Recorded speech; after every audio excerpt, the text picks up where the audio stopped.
नमस्कार, DV live में आप सभी का बहुत बहुत स्वागत है। मैं हूं आपके साथ अंशिता श्रीवास्तव और लगातार कई मुद्दों पर इस वक्त जो है चर्चा गरमाई हुई है। सबसे ज्यादा चर्चा आज संसद में जिस तरह से अनिश्चित काल के लिए स्थगित कर दिया गया, जबकि उम्मीद ये की जा रही थी कि अमित शाह आएंगे, मोदी आएंगे तो देश से या छात्रों से, युवाओं से माफी मांगेंगे और इसके साथ साथ विपक्ष को इंतजार था अमित शाह आएंगे और जवाब देंगे। जो सवाल विपक्ष पिछले 19 दिनों से पूछ रहा था उसका जवाब आज आखिरकार मिल जाएगा। और बड़ी बात यह कि खुद अमित शाह ने बोला था कि वो आज आएंगे, 3 बजे पहुंचेंगे सदन में और फिर विपक्ष के जितने भी सवाल हैं उनके जवाब देंगे, लेकिन अमित शाह नहीं आए। इस पर विपक्ष का गुस्सा और ज्यादा भड़का हुआ है, जनता का गुस्सा बढ़ गया। लेकिन इन सबके बीच सबसे ज्यादा चर्चा इस वक्त हो रही है राहुल गांधी के एक भाषण की, जो उन्होंने रचनात्मक कांग्रेस, जो उनका कार्यक्रम हो रहा है, कांग्रेस की तरफ से एक इवेंट किया जा रहा है कॉन्स्टिट्यूशन क्लब में, और वहां पर जब राहुल गांधी ने बोलना शुरू किया तो इसका असर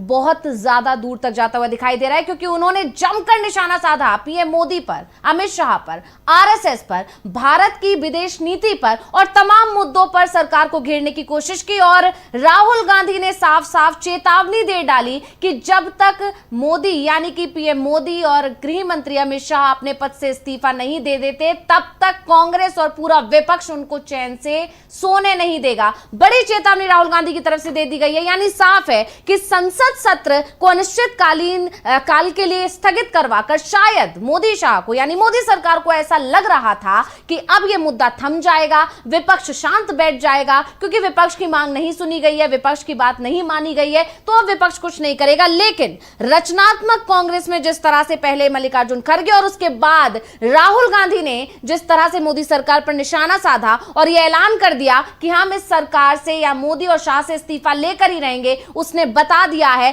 कि विपक्ष ने बड़ा प्लान बना लिया। और तमाम मुद्दों पर राहुल गांधी ने सरकार को घेरा, जिस पर हम विस्तार से चर्चा करेंगे। हमारे साथ मौजूद हैं प्रोफेसर अखिल स्वामी जी। आपका बहुत बहुत स्वागत करती हूं स्वामी जी इस कार्यक्रम में। स्वामी जी, आपने राहुल गांधी का भाषण सुना होगा। जो एनर्जी, जिस तरह से उन्होंने सरकार पर आज निशाना साधा है, उससे यह साफ है कि विपक्ष एक बहुत जबरदस्त तैयारी के साथ आगे सरकार को घेरने जा रहा है। राहुल गांधी ने साफ शब्दों में कह दिया कि हम इस सरकार का, मोदी शाह का इस्तीफा लेकर ही रहेंगे। जब तक हम इस्तीफा नहीं लेंगे उनको रात को चैन से सोने नहीं देंगे। आपने सुना होगा। क्या कहेंगे आप, किस तरह से सरकार की मुश्किलें आने वाले दिनों में विपक्ष बढ़ाने वाला है? राहुल गांधी के इस बयान से, राहुल गांधी के इस भाषण से क्या संकेत मिल रहे हैं? देखिए अंशिता, पहली बात तो यह है कि विपक्ष ने नहीं घेरा जी, ये सत्ता पक्ष ने अपने को खुद ही घिरवा लिया जी। और जो देखिए अलग अलग मुद्दों पर राहुल गांधी ने आज इतना प्यारा भाषण दिया है जी। कल तो मैं गया था उनकी ये इस मीटिंग में, आज मैं नहीं जा पाया जी, क्योंकि शाम के समय मेरे पास समय नहीं होता, लेकिन कल मैं था वहां पे जी।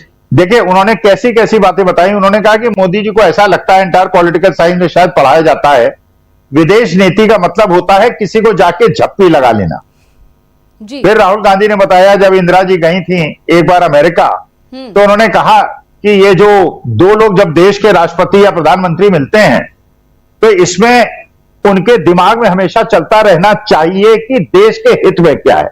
मोदी जी को गलतफहमी है किसी को 3 बार अगर झप्पी लग ली तो मेरा दोस्त हो गया, जबकि दूसरा आदमी जो आपसे गले मिल रहा है वो आपके गले काटने के चक्कर में है, जो आपने देखा इजराइल ने भी किया और अमेरिका ने भी किया। एक बात तो उन्होंने बड़ी क्लियर कर जी।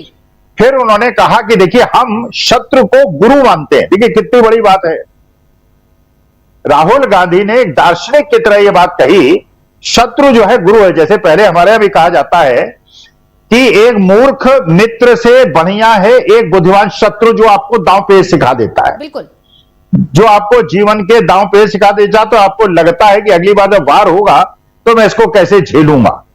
तो उन्होंने ये भी इनडायरेक्टली एक मैसेज दे दिया कि देखिए आपने देश को इतनी बुरी स्थिति में आज की तारीख में पहुंचा दिया है, अर्थव्यवस्था बर्बाद कर दी है जी, विदेश नीति बर्बाद कर दी है, देश को अंदर से तोड़ दिया है जी, खांचों में बांट दिया है। कोई खालिस्तान की बात कर रहा है, कोई मराठा लैंड की बात कर रहा है, कोई जाट लैंड की बात कर रहा है, अरुणाचल वाले कुछ और कह रहे हैं, आर्मी चीफ कुछ और कह रहे हैं, प्रधानमंत्री कुछ और कह रहे हैं। बिल्कुल, उन्होंने कहा कि अरुणाचल के अंदर चीन ने हमारी जो वहां पे गश्त थी उसको भंग करा दिया। मोदी जी ने स्टेटमेंट दे मारा केवल इसलिए कि इमेज बनी रहे। उन्होंने कहा कि नहीं, 1 इंच भी कब्जा चीन ने हमारे ऊपर नहीं किया। और आर्मी चीफ ने कहा कि चीन ने हमारे पेट्रोलिंग जो एरियाज थे उस पर कंट्रोल कर लिया। आपने वीडियो भी देखी होंगी कि वहां पे, अब पुष्टि नहीं कर रहा हूं मैं उसकी, कि हमारे देश के लोग, गांव वाले चियानी आर्मी से लड़ रहे हैं और उनको पीछे ढकेल रहे हैं जी। और अरुणाचल का एक लड़का बाय बाय कर रहा है, मतलब बिल्कुल हाँ, इंडिकेशन आ रहे हैं। वीडियो काफी वायरल हुआ था समाजवादी अब पार्टी वो की तरफ से भी, पुष्टि मैं उसकी नहीं कर रहा हूं, लेकिन इंडिकेशन है। अरुणाचल के एमपी ने भी कह दिया था, जो भारतीय जनता पार्टी का था, कि अरुणाचल में चीन की सेनाएं हमको चारागाह का उपयोग करने नहीं दे रही हैं, हमारे एरिया के अंदर बस्तियां बना रही हैं जी। अच्छा, अब ये मोदी जी ने कह दिया। अच्छा, आर्मी चीफ ने कहा नहीं, चीन तो हमारे यहां घुस गया है। लेकिन अब वो चीन वाले इसका फायदा उठा रहे हैं, कह रहे हैं आपके प्रधानमंत्री कह रहे हैं कि 1 इंच का कब्जा नहीं हुआ, तो आप कैसे कह रहे हैं? माने वो कब्जा भी करेंगे और प्रधानमंत्री अपनी इमेज को बचाने के लिए कहेंगे कि चीन हमारे देश के अंदर नहीं घुसा है।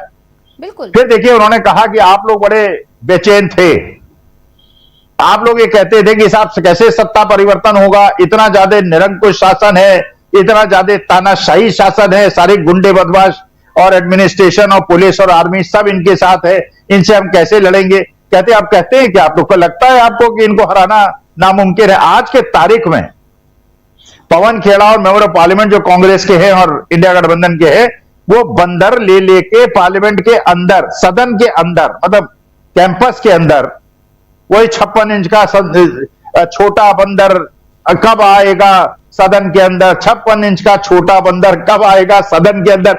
मतलब पूरे हिंदुस्तान के अंदर आजकल 56 इंच का बंदर जो है वो पॉपुलर हो गया है जी।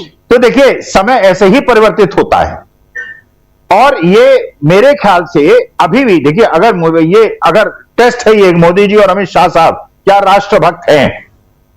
अगर वो राष्ट्रभक्त हैं तो आरएसएस से ऊपर देश को रखें, अपने से ऊपर देश को रखें। लेकिन अगर इसलिए कि पेपर लीक इसलिए होंगे क्योंकि आरएसएस का पूरा कब्जा हो गया है सारी यूनिवर्सिटियों में, शिक्षण संस्थानों में, प्रोफेसर, सारे वाइस चांसलर कहीं गौमूत्र से लेपन करा रहे हैं, कहीं गोबर से लेपन करा रहे हैं, कहीं संस्कृत की वो होगी, कोई भी ऐसा आदमी जो जरा भी विचारधारा की भिन्नता रखता है आरएसएस का, ना उसको एडमिशन नहीं देंगे, पेपर लीक कराएंगे, हजारों करोड़ों का घपला हो जाएगा, एक आरएसएस जैसी ऑर्गेनाइजेशन के हजारों करोड़ की बिल्डिंग्स बन जाएंगी, गरीबों पे रेड हो जाएगी, ये सारी चीजें। फिर अडानी जी का नाम भी लिया राहुल गांधी ने जी, कि अडानी जी का पैसा, और वो पैसा लगा के, लेकिन इतना ज्यादा देश को अंदर से इन्होंने कमजोर बना दिया है। बिल्कुल भाई, मैंने तो सन 62 का भी युद्ध देखा है, सन 71 का भी देखा है। 71 के युद्ध में मैं इंजीनियरिंग कॉलेज बीएचयू में पढ़ता था और हमने देखा था हमारे देश में कितनी एकता थी, कोई जात नहीं, कोई धर्म नहीं। 65-62 की वॉर में हमने देखा, पूरा प्रयाग स्टेशन के पास रहता था, हजारों लोग धर्म जाति से ऊपर उठकर सैनिकों का स्वागत करते थे, अपने गहने, खाना पीना, राखी, दुनिया भर का हमारी। और आज के तारीख में अंदर से हर चीज को डिसइंटीग्रेट इन लोगों ने कर दिया, हर जगह गुंडागर्दी, हर जगह मारपीट, हर जगह कत्लेआम, इसको मार दो 1 करोड़ दूंगा, उसको मार दो 2 करोड़ दूंगा, घृणा का वातावरण। लेकिन चलिए, राहुल गांधी ने कहा यह मोहब्बत का देश है और ये इतना बिगाड़ दिया है इन्होंने 12 साल में देश में, जो मेरे को लगता है, बड़ा स्पष्ट रूप से लगता है। लेकिन आज के तारीख में पूरे देश के अंदर, क्योंकि मैं अध्यापक हूं, मैं नॉन पॉलिटिकल आदमी, मुझे कांग्रेस से कोई लेना देना नहीं है, लेकिन आज के तारीख में देश को अगर पटरी में कोई वापस ला सकता है और देश की पुरानी ग्लोरी को वापस ला सकता है तो केवल राहुल गांधी। और इस देश को एकजुट करने के लिए केवल एक गुरु मंत्र की आवश्यकता है, हमारा धर्म, हमारी जाति। और यह भी कहा राहुल गांधी ने, हर आदमी के पर्सनालिटी के कई सारे रूप होते हैं। मैं हिंदू हूं, मैं सनातनी हूं, लेकिन मैं एक पति भी हूं, मैं एक पिता भी हूं, मैं एक बेटा भी हूं, मैं एक भाई भी हूं, मैं बहन भी हूं, मैं शिक्षक भी हूं। मेरे बहुत सारे रूप हैं और एक रूप मेरा बाकी रूपों में हावी नहीं होता है जी। और मैं भारत माता का पुत्र हूं, भारत मेरी मां है, तो भारत माता के हित में अगर मुझे अपने धर्म को एक खांचे में, मैं आज ही एक प्रबुद्ध व्यक्ति से बात कर रहा था, इलाहाबाद यूनिवर्सिटी में जब मैं पढ़ता था, यह बात है 74-76 की, हम लोग स्टडी सर्किल बना लेते थे, वहां पे लॉन में इलाहाबाद यूनिवर्सिटी के बाहर बैठ जाते थे और उसमें आरएसएस के लोग भी होते थे, एसवाईएस के भी होते थे, कम्युनिस्ट भी होते थे, हर विचारधारा के लोग होते थे और धुआंधार हम लोग आपस में डिस्कशन करते थे, खूब डिस्कशन होता था, जिससे क्या होता था, दिमाग की में क्लैरिटी आती थी, दूसरे के विचार सुनने को मिलते थे, काउंटर पॉइंट बनाने की क्षमता मिलती थी, लेकिन लड़ाई नहीं होती थी। आज के तारीख में आप किसी पार्क में डिस्कशन करा लीजिए पॉलिटिकल, ना लट्ठा चल जाए ना चाकू चल जाए, क्योंकि उन लोगों ने गुंडागर्दी करके, बीजेपी वालों ने बाकी लोगों को ऐसा दबा दिया है अपने आतंक से, सारे गुंडे बदमाश इनमें आ गए हैं। शरीफ लोगों को बात ही नहीं करने देते, शरीफ लोगों को एक्सप्रेस ही नहीं करने देते। तो मानी बात है कि जब एक्सप्रेशन हमारे अंदर दबा रहेगा तो इसी प्रकार से होगा। इसीलिए तो हमारे पुराने समय में शास्त्रार्थ होता था, अरे यार डिस्कस करो ना, डिस्कस करके ऊर्जा बाहर निकलेगी, एक अच्छी पॉजिटिव ऊर्जा क्रिएट होगी।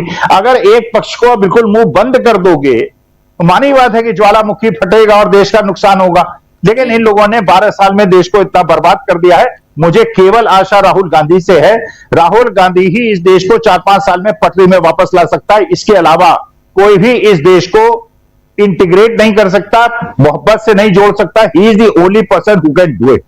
बिल्कुल, और यही बात आज राहुल गांधी ने कही भी है उनके पूरे भाषण में। राइट टू एक्सप्रेशन बार बार देखने को मिला, उन्होंने कहा अपना एक्सप्रेशन मत छोड़िए।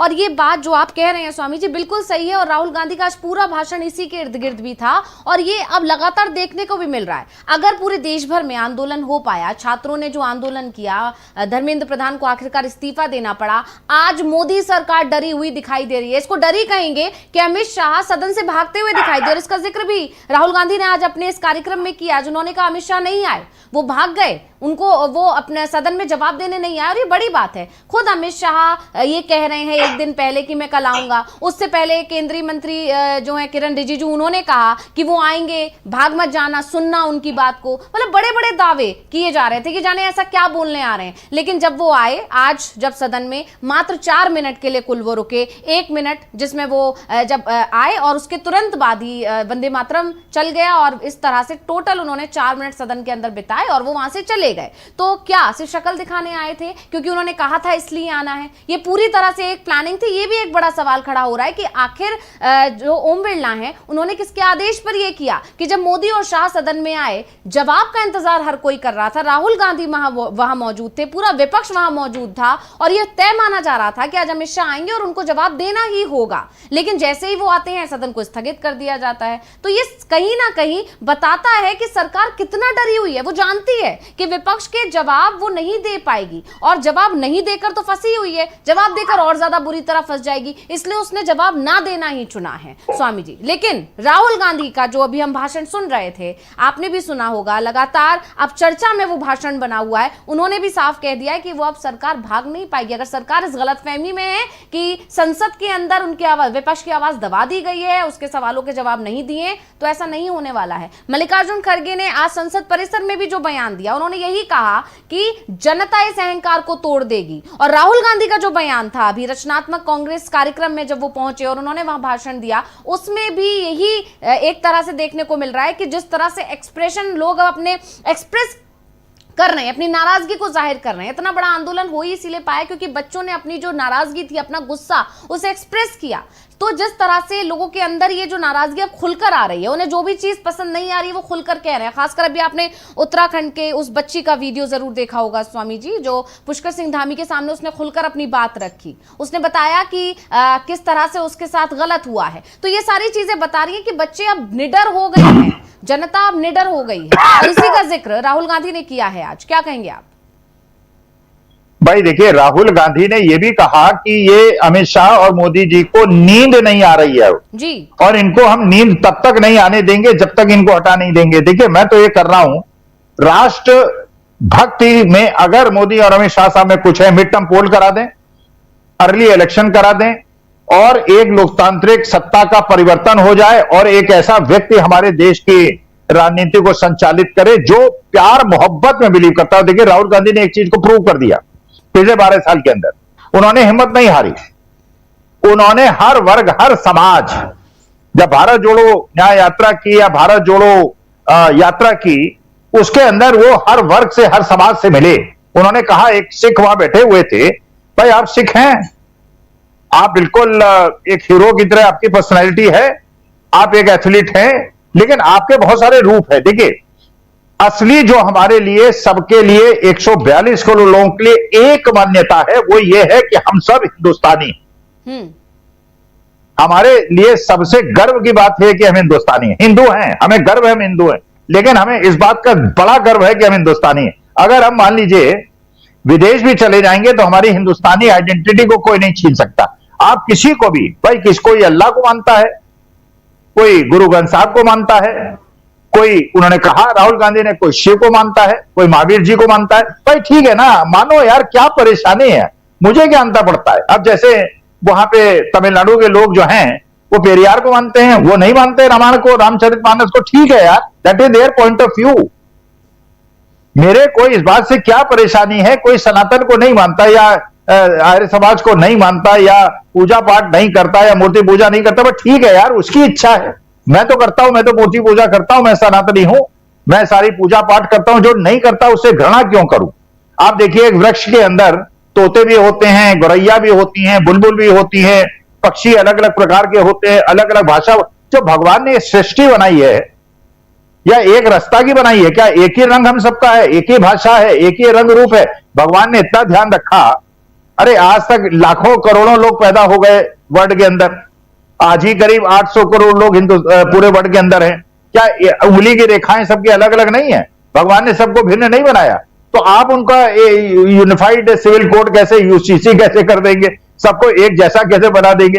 भाई जिसका बनाए लुंगी पहने, जिसका बनाए ढोकला फाफड़ा खाए, जिसका बनाए वो खाए, सत्तू खाए, जिसका बनाए छोला भटूरा खाए। अरे यार, जिसको जो बनाए करो, लेकिन अंत में हमारी आइडेंटिटी है एक हिंदुस्तानी की, एक भारतीय की। आप मुसलमान हैं, हिंदू है, सिख है, ईसाई हैं, आपका क्या धर्म है, आपकी जाति है, वो आपके घर का मुद्दा है। आप हिंदुस्तान के हित के खिलाफ कोई काम नहीं करेंगे। और इन लोगों ने, भारतीय जनता पार्टी वालों ने पिछले 12 साल में केवल हिंदुस्तान को अंदर से तोड़ा है। भारत को जोड़ने के लिए, हिंदुस्तान को जोड़ने के लिए इन्होंने कोई काम नहीं किया है। जी बिल्कुल, और यही बात राहुल गांधी की तरफ से कही जा रही है। पूरा कांग्रेस या पूरा विपक्ष एकजुट होकर दिखाई दिया। जिस तरह से आपने देखा कि आज जब मानसून सत्र को अनिश्चित काल के लिए स्थगित कर दिया गया, उसके बाद प्रथा के अनुसार, जो प्रोटोकॉल है उसके अनुसार, स्पीकर की तरफ से चाय पार्टी रखी गई, उसमें विपक्ष को भी बुलाया गया। और इसकी एक वजह होती है कि जो भी कड़वाहट रही हो या जिस तरह का विरोधाभास हुआ पूरे सत्र के दौरान, उसको मिटाने की कोशिश की जाती है, उसको सब ठीक करने की कोशिश की जाती है। लेकिन विपक्ष ने इस बार इसका बहिष्कार कर दिया। जाहिर है विपक्ष ने यह साफ संकेत दे दिया कि सब कुछ ठीक होने वाला नहीं है, क्योंकि सरकार की तरफ से विपक्ष के सवालों का जवाब नहीं दिया गया। उसके बाद कांग्रेस की तरफ से प्रेस कॉन्फ्रेंस भी की गई, उसमें भी गौरव गोगोई की तरफ से साफ साफ कह दिया गया कि इस बार का जो सत्र था बहुत महत्वपूर्ण था। विपक्ष के पास कई मुद्दे थे जिन पर वो चाहता था कि सरकार जवाब दे, लेकिन सरकार आई नहीं। सरकार ने इस बार संसद नहीं चलने दिया। सरकार ने इसलिए संसद नहीं चलने दिया जिससे उसको सवालों के जवाब ना देना पड़े, अमित शाह को जवाब ना देना पड़े। पीएम मोदी जो रील्स तो बना रहे हैं लेकिन सदन में आकर नहीं बात कर रहे हैं, सदन में आकर जवाब नहीं दे रहे हैं। अगर अमित शाह ये कह रहे हैं कि वो रोज सदन में आ रहे, संसद में आ रहे थे, तो सदन में क्यों नहीं आ रहे थे? खरगे ने यह सवाल भी पूछा कि क्या उन्हें अपने ऑफिस में बैठने की सैलरी दी जाती है, या वो गृह मंत्री इसलिए बने हैं जिससे वो ऑफिस में बैठ सके? तो ये सारी चीजें हैं। यानी विपक्ष ने, या कहें कि चाय पार्टी का बहिष्कार भी विपक्ष की तरफ से एक तरह का ये संकेत है कि ये मुद्दा जिसे थामने की, जिसे दबाने की कोशिश सरकार की तरफ से की गई है, जो चाल रची गई, मतलब आप ये सबको कह रहे हैं कि हम आज आकर जवाब देंगे, पूरा विपक्ष वहां पहुंचता है। यहां तक कि बीजेपी के लोग को भी ऐसा लग रहा था कि शायद आज जवाब दिया जाएगा, लेकिन वहां जाकर कहानी बिल्कुल पलट जाती है। 4 मिनट के अंदर अनिश्चित काल के लिए स्थगित कर दिया जाता है। राज्यसभा भी मात्र 1 घंटे चलती है। तो ये सब कुछ क्या था? ये सवाल अब सरकार के ऊपर उठ रहा है, और सरकार जो सोच रही थी कि बच गई है, लगता है कि और ज्यादा उल्टा फंसती हुई दिखाई दे रही है। क्या कहेंगे स्वामी जी? भाई देखिए, सीधी सी बात है, जिसने मेरे बच्चों को, मेरे युवाओं को, देश के युवाओं को पीटा है जी, जिन्होंने उनको पैलेट गन से मारा है, उनकी आंखें फोड़ी हैं, लड़कियों के साथ दुर्व्यवहार किया है, बिहार के अंदर, सिवान के अंदर AK-47 चलाई है, गन शॉट उनको मारी है, बच्चों को धमकाया है, मारा है, उनके साथ चाहे तो छोड़िए, मैं उनसे बात नहीं करूंगा। भाई ठीक है, आप राजनीतिक वो द्वेष कीजिए, आप कांग्रेस से लड़िए, भारतीय जनता पार्टी कांग्रेस की लड़ाई हो, विपक्ष और सत्ता पक्ष की लड़ाई हो, लेकिन ये बच्चे तो पॉलिटिकल नहीं थे ना, जिनको आपने कूट दिया, पीट दिया और उनकी जिंदगी बर्बाद कर दी, और पुलिस वाले उनके घर जाके उनको धमका रहे हैं, तुम्हारा जीवन बर्बाद कर देंगे। फर्जी मुकदमों में उनके माँ बाप को डराया जा रहा है, जबरियन लोगों से लिखाया जा रहा है। लेकिन मेरे देश के बच्चों ने, देखिए आज के तारीख में जो सबसे इंपॉर्टेंट स्लोगन है हिंदुस्तान के अंदर, जो गली गली में सुनाई दे रहा है, वो है 56 इंच का छोटा बंदर। आगे मैं क्या बोलूं, भाग, उन्होंने तो कहा था कि बाल नरेंद्र, कोई कह रहा भाग नरेंद्र, कोई कह रहा छोटा इंच का छोटा बंदर कब आएगा सदन के अंदर। मतलब आज के तारीख में, जैसे मैं तो 74-76 में इंदिरा जी के इमरजेंसी के खिलाफ था, ऐसे ही नारे गूंजते थे। और वही राहुल गांधी ने आज कहा, आप लोग 6 महीने पहले पूछते थे राहुल जी कैसे होगा, इसमें तो 10 साल लग जाएंगे, हो गया ना, राहुल ने कहा हो गया ना। आज के तारीख में कोई पूछ रहा है ये मोदी जी बचेंगे कैसे, अमित शाह साहब बचेंगे कैसे, क्योंकि इतना ज्यादा उनके चेहरे पे अवसाद है। जब वो पीटीआई यूनाई से एक पार्लियामेंट के कोने में खड़े होकर इंटरव्यू दे रहे हैं, उनका चेहरा झुका हुआ है। मोदी जी कैमरे में देखते हैं और कैमरा जीवी है बहुत ज्यादा, लेकिन वो फेस नहीं कर पा रहे हैं कैमरे को।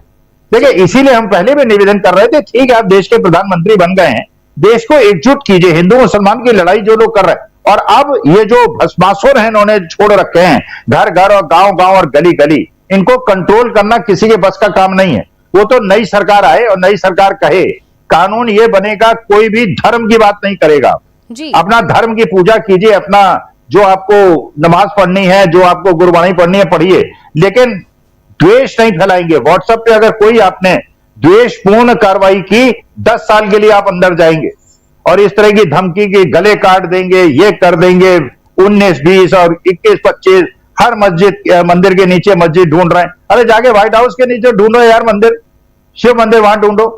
अरे तुम अगर धरती के नीचे घुसते चले जाओगे, अरे तो वहां पे आदिवासियों के मंदिर मिलेंगे, आदिवासियों के इष्ट देव मिलेंगे। भाई सबसे पहले तो आदिवासी थे हमारे देश के अंदर, काहे झगड़ा बना रहे हो भाई। मेरे को गर्व है, मैं हिंदू हूं, सनातनी हूं, मेरे को रहने दो सनातनी, लेकिन मैं इतना दुष्ट सनातनी हिंदू नहीं हूं जो मुसलमानों से घृणा करूं या दलितों से घृणा करूं, आदिवासियों के चेहरे पे पेशाब करूं। मैं वैसा सनातनी नहीं हूं। मैं पहले राष्ट्रभक्त हूं, भारत माता का सपूत हूं, उसके बाद में हिंदू हूं या पिता हूं या माता हूं। भारत माता से ऊपर और तिरंगे से ऊपर। और पिछले 15 अगस्त में मैंने देखा था, इस बार चलिए वो चीज नहीं हो रही है क्योंकि भक्तों को ये समझ में आ गया है कि हवा बदल गई है। पिछले 15 अगस्त को तिरंगे के ऊपर भगवा फैलाया जा रहा था और मैंने इस चीज को रिपोर्ट किया था जी। कॉलोनी के अंदर तिरंगा नीचा था और भगवा ऊपर था जी। और आज के तारीख में भगवे दिख नहीं रहे हैं क्योंकि उनको भी समझ में आ गया है ये हिंदू और मुसलमान और सिख ईसाई देश को बर्बाद कर दिया इन दुष्टों ने। हमारा तिरंगा एक है, एक झंडा है, तिरंगा है, और हमारा केवल भारत माता के हम सब संतान है 142 करोड़ लोग। हर आदमी को भारत माता की सिमने और हम भारतीय हमारी पहचान है। और इसमें जो भी द्वेष पैदा करेगा, हमारे में घृणा पैदा करेगा, वो रात में सो नहीं पाएगा, जो राहुल गांधी ने कहा है।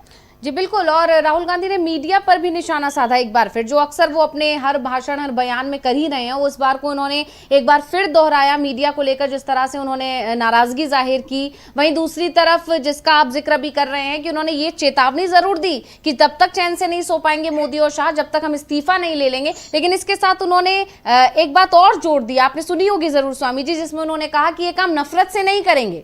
मतलब एक बार फिर उन्होंने कहा कि नीति वही रहेगी कांग्रेस की, मोहब्बत की दुकान वाली, बिना देश को बांटे वाली, देश में नफरत नहीं फैलाना है, देश को दो वर्गों में नहीं बांटना है। यहां पर उन्होंने इस बात का भी जिक्र किया, मतलब अपनी नीतियों को नहीं छोड़ेगी कांग्रेस, इसको उन्होंने हाईलाइट किया एक तरह से।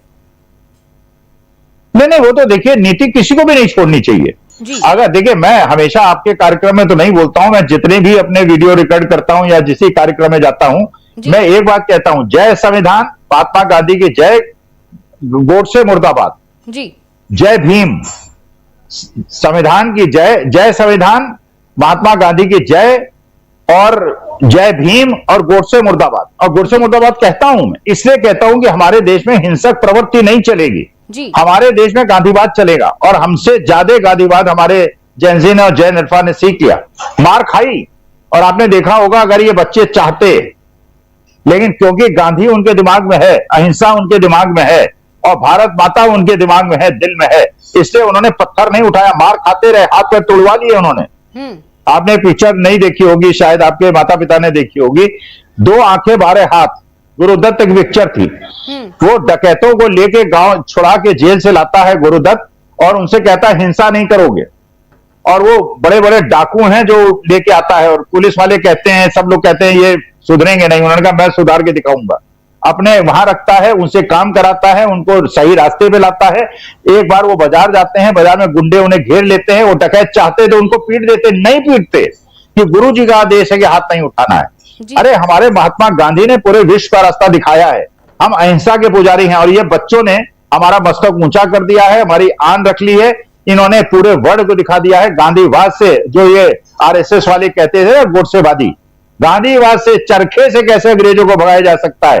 अरे देख लिया ना, इन बच्चों ने 1 महीने के अंदर इतने बड़े गुंडे और इतने बड़े आतंक टाइप के सरकार को झुका के रख दिया है गांधीवाद से, अहिंसावाद से। जी बिल्कुल, और राहुल गांधी ने यही तो कहा है कि अब लोगों ने एक्सप्रेस करना सीख लिया है और अब इसे रोक नहीं पाएगी मोदी सरकार।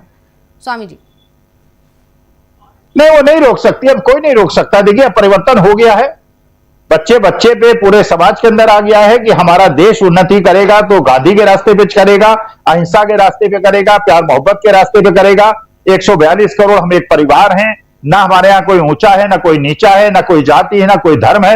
हम केवल भारतीय, हम केवल हिंदुस्तानी हैं। और जो हमें भ्रम पैदा करके हिंदू मुसलमान और बकरीद और ईद और दिवाली होली 80 85 90 100 ये सब करता है, वो हमारा देश विरोधी है, हमारे देश का विरोधी है।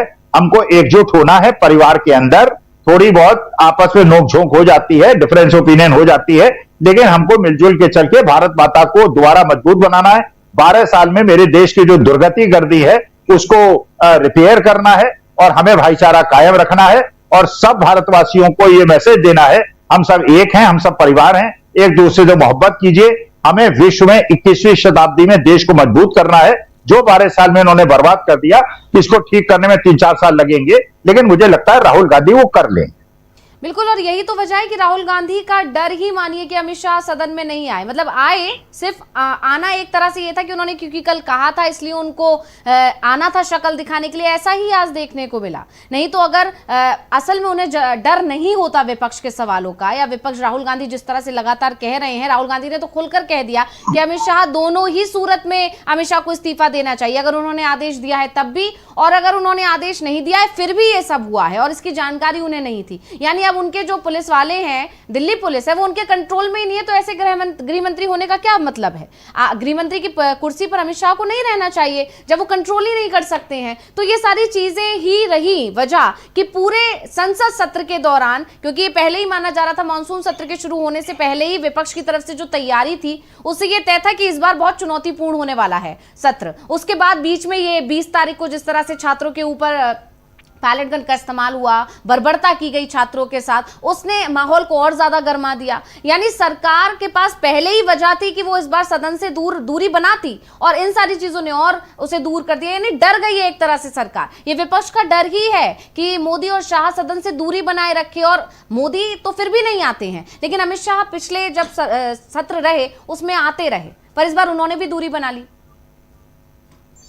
भाई देखिए, सीधी सी बात है, अब ये केवल विपक्ष का डर नहीं है जी। अब डर ये है कि जिस पुलिस को, सीआईडी को, सीबीआई को, ईडी को इन्होंने कंट्रोल करके गुंडागर्दी करवाई थी, वही इनका साथ छोड़ देगी जी। वही छोड़ देगी। उनको भी अब लगेगा, अब ये सीबीआई ईडी के डायरेक्टर्स को भी लगेगा सत्ता परिवर्तन होने वाला है और ये सरकार जाने वाली है। अगर इन्होंने ज्यादा गड़बड़ सड़बड़ की, बाद में ये भी चार्ज होंगे। राहुल गांधी ने पहले ही कह दिया था, मुख्य चुनाव आयुक्त हो चाहे कानून बदल दीजिए, ईडी सीबीआई के डायरेक्टर्स हो, सब अंदर जाएंगे। सब इन्होंने जो कानून तोड़ा है, संविधान के खिलाफ काम किया है। और यही राहुल गांधी ने वहां भी कहा, पीएमओ से मुझे सूचनाएं मिल रही हैं, क्यों पीएमओ के अंदर भी लोग जो है डरे होंगे, वो सोच रहे होंगे यार इनकी। बिल्कुल एक तरह से डर पैदा कर दिया है राहुल गांधी ने अंदर तक कि पहले आपको याद होगा जब चुनाव आयोग पर हमलावर थे राहुल गांधी, तब कहा था ये जो भी डेटा मैं दे रहा हूं ये सब चुनाव आयोग के अंदर बैठे लोगों ने मुझे दिया। और आज तो सीधा पीएमओ की ही बात कर डाली कि जो भी जानकारियां, जो भी शब्द मैं बोल रहा हूं, जो भी मैं आपको बता रहा हूं, वो सब अंदर से ही आई जानकारी है, प्रधानमंत्री के ऑफिस में बैठे लोगों ने मुझे दी है। तो ये बहुत बड़ी बात राहुल गांधी की तरफ से कह दी गई है और अब कहीं ना कहीं हलचल तो मच गई होगी इसके बाद पीएमओ में।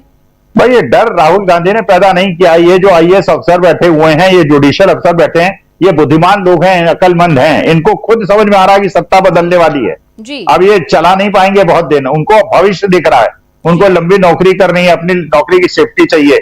राहुल गांधी पहले भी कहते थे लेकिन तब ये नहीं मानते थे। अब ये 20 दिन के अंदर जो परिवर्तन हुआ है उससे इन्हें लग गया है कि सत्ता परिवर्तन होना है अब ये मोदी शाह साहब के गलत आदेशों का पालन नहीं करेंगे। जो भी पुलिस कमिश्नर अब आएंगे कहीं भी, वो पुलिस बच्चों पे पैलेट गन नहीं चलाएंगे शाह साहब के कहने पे।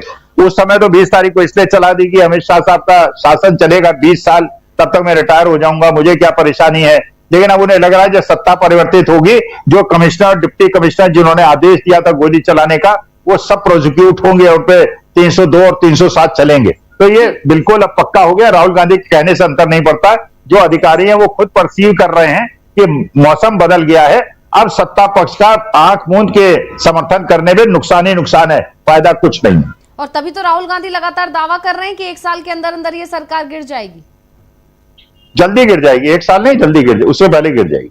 जी बिल्कुल। और ये साफ हो चुका है कि राहुल गांधी ने जो भी आज चीजें कही हैं उसका असर कहीं ना कहीं सरकार पर दिख रहा है। यानी राहुल गांधी के दावे अभी तक जितने भी हुए हैं वो सही साबित हुए दिखाई दे रहे हैं। और उन सब के बाद आज जिस तरह से संसद सत्र को अनिश्चित काल के लिए स्थगित किया गया, जबकि उम्मीद ये की जा रही थी कि अमित शाह आएंगे, जवाब देंगे विपक्ष के सवालों का, विपक्ष जो भी मांग कर रहा है उस पर भी जवाब दिया जाएगा, लेकिन ऐसा नहीं किया गया, जो साफ बताता है कि सरकार विपक्ष के सवालों से, विपक्ष के आक्रोश से डरी हुई है, भाग रही है। और इसी बात का जिक्र राहुल गांधी ने आज अपने कार्यक्रम में किया। उससे पहले खरगे जब इस कार्यक्रम में बोल रहे थे उन्होंने भी यही बात की। और इन सब के अलावा पूरा आजकल एक और चीज देखने को मिल रही है स्वामी जी कि बीजेपी के साथ साथ आरएसएस पर बहुत ज्यादा हमलावर है पूरी कांग्रेस। ये भी एक गौर करने वाली बात है।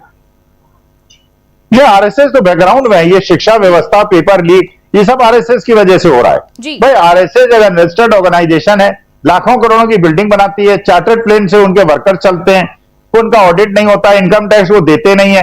ये एक अडानी जी और एक आरएसएस यही और एक गोदी मीडिया, ये 3 मुख्य किरदार हैं हमारे देश को बर्बाद करने में। तो आरएसएस को बंदिश लगनी चाहिए।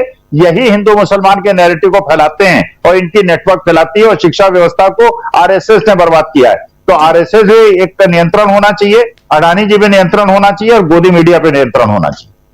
जी बहुत बहुत धन्यवाद स्वामी जी तमाम जानकारी देने के लिए। और जिस तरह से राहुल गांधी ने आज अपने इस कार्यक्रम में बहुत सारे मुद्दों को उठाया, विदेश नीति किस तरह से खराब हो गई है देश की, इसको बताया, देश अंदर से किस तरह खोखला हो चुका है, आरएसएस कितना नुकसानदायक है इस देश के लिए, और साथ के साथ राइट टू एक्सप्रेशन की बात राहुल गांधी ने बार बार दोहराई। और एक बार फिर पीएम मोदी और अमित शाह को चेतावनी दी है कि इस्तीफा तो हम लेकर ही रहेंगे। और इसकी एक बड़ी वजह, यानी राहुल गांधी के साथ विश्वास की एक बड़ी वजह, जो कॉन्फिडेंस आज राहुल गांधी के बयान में दिखाई दिया, या पिछले लगातार छात्रों की गूंज कार्यक्रम जब वो लगातार कर रहे हैं, बीजेपी शासित राज्यों में जाकर जिस तरह से बीजेपी सरकार को चुनौती दे रहे हैं, उसकी एक बड़ी वजह है जिस तरह से जनता, जिस तरह से देश का युवा छात्र उनके साथ खड़ा हुआ है। ये विपक्ष की ताकत बन गया है, विपक्ष का हौसला बढ़ रहा है। और इसीलिए पहले खरगे की तरफ से आज कहा गया कि जनता इनका अहंकार तोड़ेगी, और आज राहुल गांधी जब शाम को कार्यक्रम में मौजूद थे और जब अपनी बात रख रहे थे तब उन्होंने भी कहा कि जनता अब एक्सप्रेस करना सीख चुकी है और इसे सरकार यानी मोदी और शाह रोक नहीं पाएंगे और इस्तीफा तो सरकार को देना ही पड़ेगा। तो इन सब पर विस्तार से चर्चा की हमने और तमाम इसी तरह के मुद्दों के साथ फिर होंगे हाजिर। तब तक के लिए मुझे दीजिए इजाजत। नमस्कार।